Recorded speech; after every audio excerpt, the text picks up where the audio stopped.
Noong panahong iyon, madilim-dilim pa ng araw ng linggo, naparoon na si Maria Magdalena sa libingan. Naratnan niyang naalis na ang batong panakip sa pinto ng libingan. Dahil dito, patakbo siyang pumunta kay Simon Pedro at sa alagad na mahal ni Jesus. At sinabi sa kanila, "Kinuha sa libingan ng Panginoon at hindi namin alam kung saan dinala." Kaya't si Pedro at ang nasabing alagad ay nagpunta sa libingan.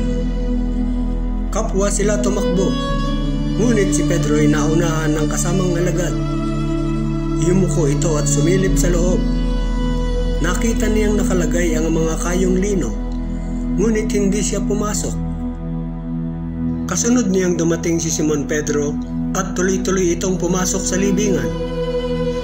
Nakita niya ang mga kayong lino at ang panyong ibinalot sa ulo. Hindi ito kasama ng mga kayong lino, kundi hiwalay na nakatiklop sa isang tabi. Pumasok din ang alagad na naunang dumating. Nakita niya ito at siya'y naniwala. Hindi pa nila nauunawaan ang nasasaad sa kasulatan na kailangang muling mabuhay si Jesus.